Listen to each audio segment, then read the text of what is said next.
누가복음의 저자 누가는 참 대단한 사람입니다.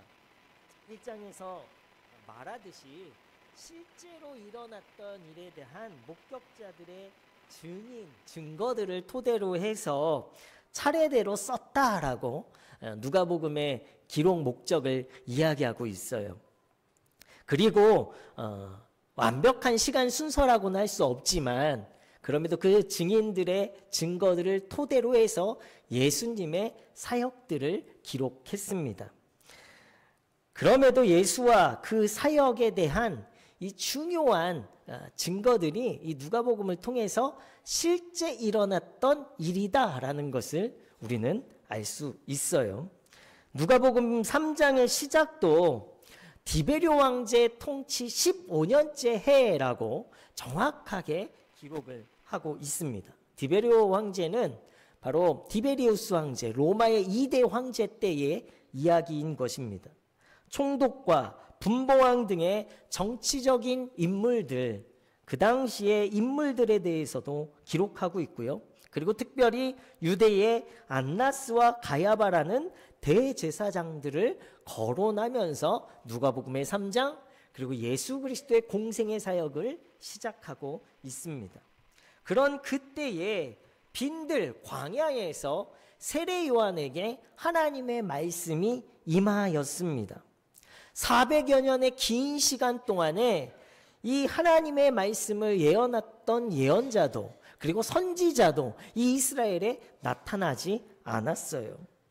말씀이 그 임재하였던 말씀, 오랜만에 임하셨던 하나님의 말씀이 힘을 얻기 위해서는 조금 더 힘이 있고 능력이 있는 곳에 임하여서 그들을 통해 선포되어져야만이 이 말씀이 더 큰 권능을 얻을 수 있었을 것입니다.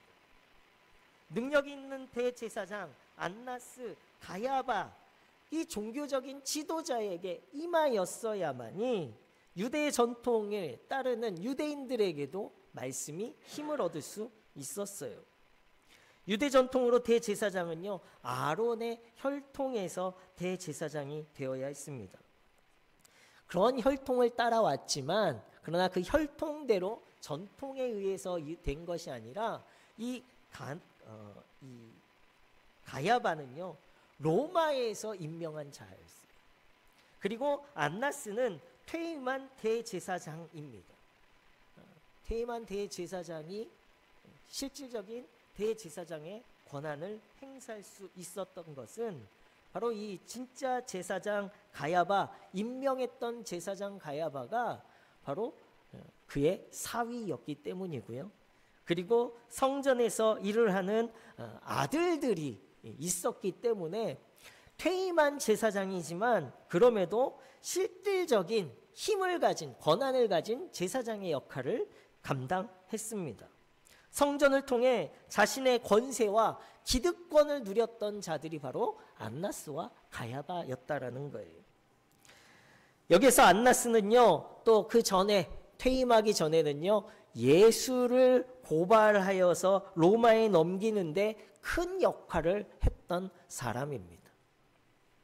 정치적인 인물들 그리고 성전의 권력가들을 누가가 차례로 이야기하면서 누가가 이야기하는 것은 당시의 성전의 전통은 무너졌고 그리고 율법의 체계도 심각하게 훼손되었다라는 것을 이 실제적인 기록을 통해서 이야기하고 싶었던 거예요. 거룩해야 할 성전 안의 이 영성은요, 이미 정치적인 권력과 통치 수단으로서만 작용하고 있었던 거예요. 그 안에 어떠한 영성도 없었기에, 거룩함도 없었기에 하나님의 말씀은 400여 년 동안 임하지 않았습니다. 오늘 저와 여러분들이 예배하는 우리 성전엔 하나님의 임재가 있습니까? 정말 아멘이십니까? 여러분들에겐 하나님의 임재가 있습니까? 하나님의 임재가 뭐야? 라는 그런 표정을 지으시는 분들도 계신데요. 그러니까 무엇 때문에 하나님의 임재가 우리 가운데 있다라고 자신 있게 확신할 수 있을까? 우리 교회가 아름답기 때문에 하나님의 임재가 당연한 것입니까? 제가 광림교회도 가보고요. 금남교회도 가보고요. 만락교회도 가봤어요. 미국의 세들백 교회에도 가봤습니다. 미국의 이 세들백 교회는요, 교회 앞에 정원에 캠핑장이 있어요. 입구서부터 캠핑장이 있어요. 교인들이 와서 언제나 캠핑할 수 있도록. 그리고 교육관에는요, 우리나라 어떤 동물원 못지않은 동물원이 교육관의 입구에 있습니다. 수백 가지의 이 동물들이 교육관에 있어요. 대형 스크린, 최첨단 스크린도 교회에 있고요. 제가 가서 보고요. 너무 부러웠습니다. 또 광림교회에는 뭐 몇 억짜리 파이프 오르간이 웅장하게 예배 시간을 웅장하게 하고 있고요. 또 엄청난 성가대의 찬양들이 있지요. 부럽습니다. 만락교회도 예배가 세련되고 세들백 교회도 대형 스크린을 통해서 드려지며 호화로운 조명과 또 엄청 많은 사람들이 앞에서 예배 스텝으로 인도하면서 예배를 드리는데요. 부럽기는 했지만 은혜 받지는 못했습니다. 말이 들리지가 않아서. 말이 들리지 않아서 영어로 얘기하니까요. 제대로 못 알아들은 거겠죠. 그런데 제가 은혜 받고 제게 말씀이 임하여서 새로운 소명을 받고 사명을 시작했던 교회는요, 그런 호화로운 교회, 찬란한 조명과 빛이 있었던 교회가 아니고요, 조그만 교회에 저 높이 다락방에서 목사님이 강단이 보이지 않아요. 그래서 조그만 TV로 예배를 드렸던 그곳에서 저의 소명, 저의 사명이 시작되었고 하나님의 임재를 강하게 느꼈습니다. 화려하고 잘 짜여지고 세련되고 최첨단 장비가 있는 곳이 아니라 제가 하나님의 말씀을 기다렸던 그 자리에 하나님이 저에게 말씀하셨고 임재하셨고 새로운 사명을 허락해 주셨다라는 거예요. 오늘 말씀에도 하나님의 말씀이 빈 들에 있던 요한에게 임했다라고 기록하고 있습니다.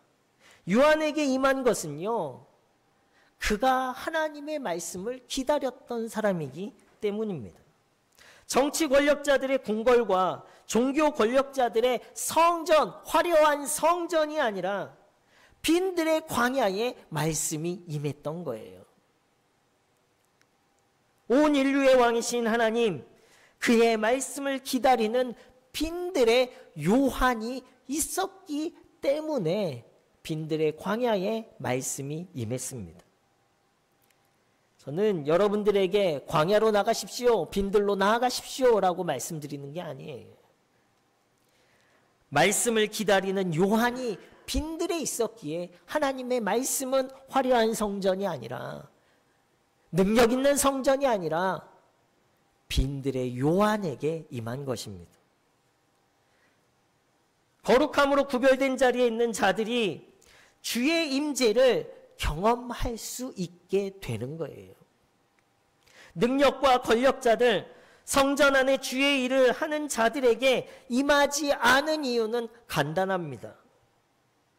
그들은 하나님의 뜻을 기다리지 않았기 때문이에요.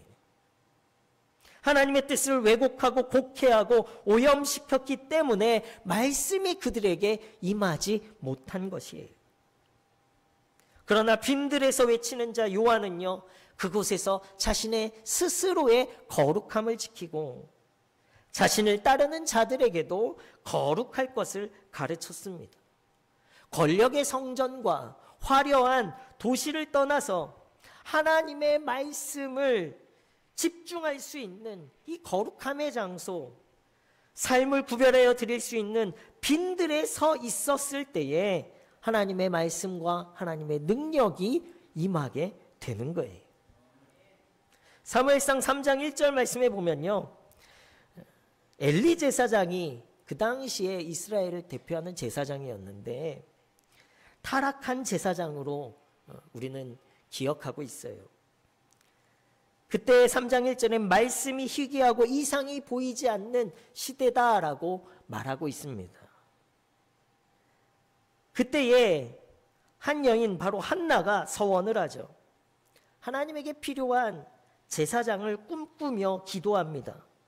그리고 능력 없는 제사장이라 할지라도, 타락한 제사장이라 할지라도 그의 말씀을 믿고 순종하고 기다려요.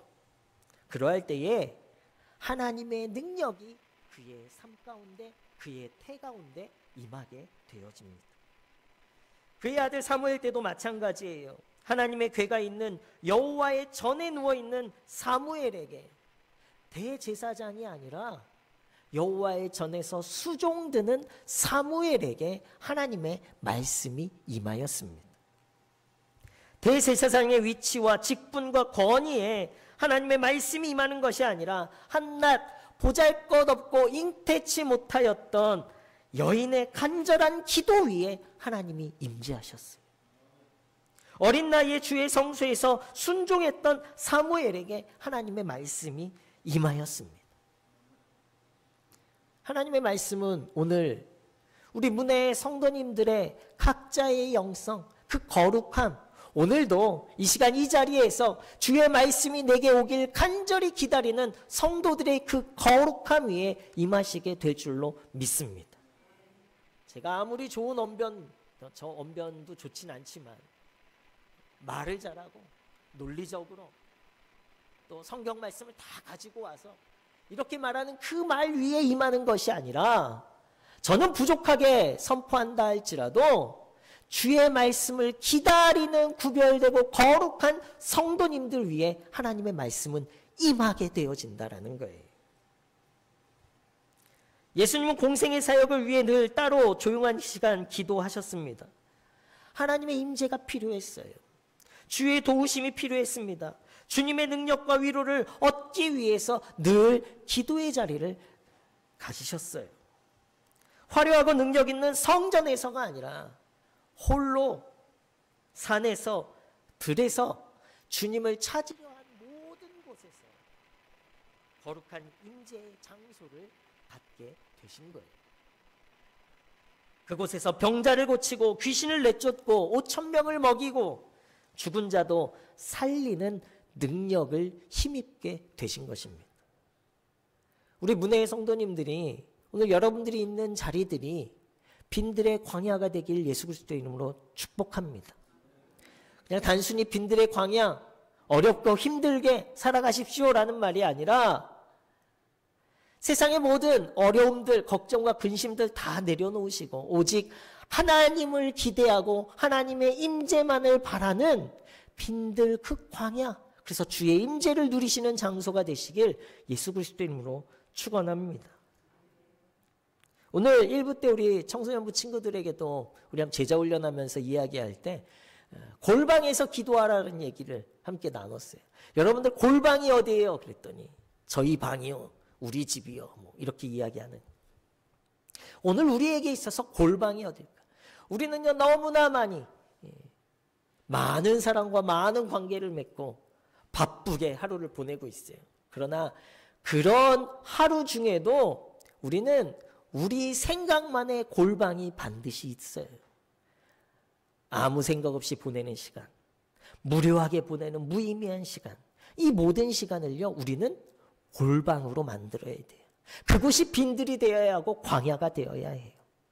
나만 혼자 있는 그 시간이 아니라 많은 사람들과 함께 있음에도 그러나 그때에 나의 생각이 다른 생각을 가지고 있고 나의 생각이 멍한 시간을 가지고 있는 그 시간, 그곳이 바로 우리의 골방, 우리의 빈들로 만들 때에 그곳에 하나님의 말씀이 임하게 되어진다라는 거예요.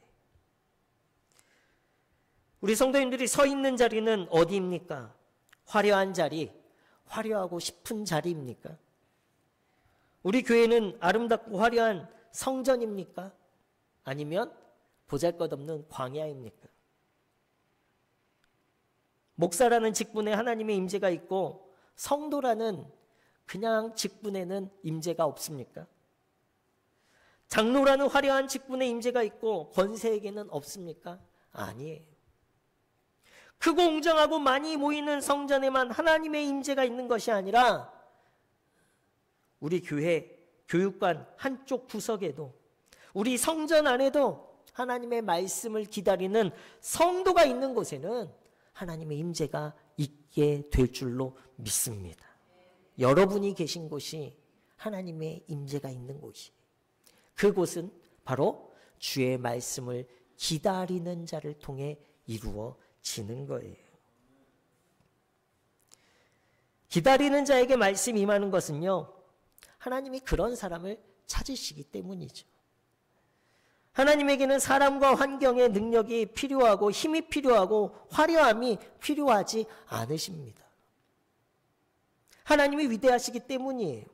이 세상의 힘과 능력보다도 더 위대하시기 때문에 하나님이 찾으시는 사람은요, 오직 주님을 기다리는 자, 주님을 신뢰하고 주의 임재를 기다리는 사람을 하나님이 찾으시는 거예요.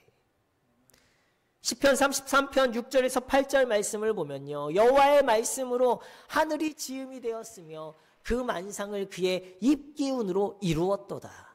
하나님이 말씀으로, 그의 말씀으로 세상을 만드셨어요. 8절에는요, 온 땅은 여호와를 두려워하여 세상의 모든 거민들은 그를 경외할지어다. 그 하나님의 능력과 위대하심 앞에 모든 만물이요 경배할 수밖에 없는 거죠. 이사야 25장 9절 말씀을 보면요, 그날에 말하기를 이는 우리의 하나님이시라 우리가 그를 기다렸으니 그가 우리를 구원하시리로다. 이는 여호와시라 우리가 그를 기다렸으니 우리는 그의 구원을 기뻐하며 즐거워하리라 할 것이며 라고 기록하고 있어요. 주님이 구원의 능력이 있으시기에 모든 상황과 환경을 뛰어넘어서 주님을 기다리는 자에게 주님께서는 기쁨과 즐거움과 찬양과 구원의 삶을 살아가게 하시는 거예요. 우리의 기다림은 바로 거기에 있는 거예요.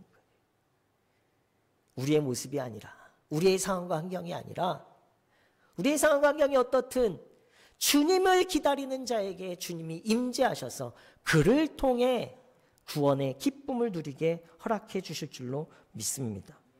하나님이 임재하셨다라는 것은요, 그냥 단순히 주님의 말씀이 임하였다, 나는 주님의 임재를 경험했습니다로 끝나는 것이 아니라 주님의 임재 속에서 이루어지는 것은 새로운 사명이 시작되어지는 거예요.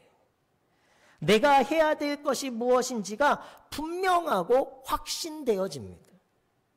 기다리지 않는 자에게는 두려움, 염려, 걱정이 있지만 기다렸던 자에게는요, 더 큰 힘을 부어주시는 거예요. 그래서 4절 말씀에 보면요, 선지자 이사야의 책에 쓴 바 광야에서 외치는 자의 소리가 있어 이르되 너희는 주의 길을 준비하라, 그의 오실 길을 곧게 하라. 세례 요한에게 하나님의 말씀이 임하였을 때 그냥 단순히 빈들에서 광야에서 하나님의 임재만을 기뻐하고 구원을 기뻐하는 자가 아니라 이제 그가 해야 할 일이 무엇인지가 확신되어지는 거예요. 그 전까지 이 이사야의 책을 요한이 보지 않았습니까? 이 말씀이 자신을 향한 말씀이라고 알았겠습니까? 아니에요. 주의 말씀을 기다리고 기다렸더니 주님의 말씀이 임재하였고 그 말씀의 임재를 통해서 말씀이 깨달아지는, 그것은 무엇입니까? 내가 해야 할 일이 무엇입니까? 나의 사명이 확신되어졌다라는 거예요. 주의 길을 준비하는 것, 이것이 바로 요한의 사명이 되었습니다. 주의 말씀과 주님의 임재를 알게 되니 말씀이 깨달아지는 거예요. 저도 새로운 사명이 시작되어진 말씀이 베드로가 물에 빠져서 예수님과 같이 물을 걷다가 빠져서 허우적될 때, 그 전까지요, 제가 그 말씀을 가지고 어릴 때 연극도 하고 그 말씀 얼마나 많이 듣는지 모르겠어요. 1년에 한 번씩은 꼭 들어요, 아동부 때. 그런데요, 그때는 그 말씀이 저에 대한 말씀이 아니었어요. 그런데 주님의 말씀이 임하였더니요, 그 말씀이 저의 말씀이었고 그 말씀이 저의 삶을 바꿨고 새로운 사명을 갖는 말씀이 되게 하셨습니다. 주의 임재를 기다리는 자에게 하나님께서는 부어주시고, 그리고 그 임재를 깨닫는 자들이 하나님의 말씀으로 새로운 사명의 길을 걷게 되어지는 거예요. 이번 한 주 참 마음이 어려운 한 주를 보냈습니다. 이 나라에 민주주의가 어디 있을까? 목사님 정치 얘기하시네. 그렇게 생각하지 마시고요. 대통령실에 있지 않았어요. 국회에도 소망이 있지 않았습니다. 어떠한 한 정당에도 소망이 있지 않았어요. 그런데요, 제가 어제 뉴스를 보면서요, 소망이 있는 것을 발견했어요. 그래서 그 전까지 답답했던 마음이 조금 위로가 되어져요. 추운 날씨에도 거리에 나와 있던 시민들이 소망이었습니다. 그들이 거리를 가득 메우고 탄핵을 외치는 것을 말하는 것이 아니에요.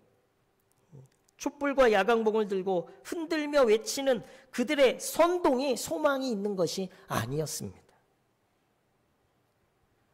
대통령실은 혼란이었고 국회도 혼란스러웠고 모든 상황들이 혼란스러웠지만 모든 것이 끝난 후에 사람들이 다 돌아간 거리의 모습을 카메라가 비췄는데요. 자발적으로 쓰레기를 치우고 자신들의 감정에 휘둘리지 않고 질서를 지키면서 한순간에 그 수많은 인파들이 모였던 그곳이 텅 빈 거리가 되어졌어요. 깨끗하게 텅 빈 거리가 되어졌어요. 저는 그 모습에서 민주주의의 소망을 발견했습니다.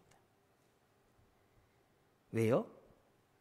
그들이 그것을 기다리고 있기 때문이었어요.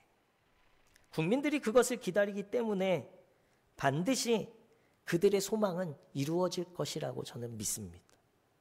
어떠한 폭력 사태도 어떠한 무질서함도 나타나지 아니하고요. 딱 끝난 그 거리에 깨끗하게 그리고 모든 사람들이 자발적으로 쓰레기를 치우고 정리하고 돌아간 그 텅 빈 거리가 저에겐 도리어 소망이 되고 위로가 되었습니다. 마찬가지로 성도로서 우리의 소망은 어디 있습니까?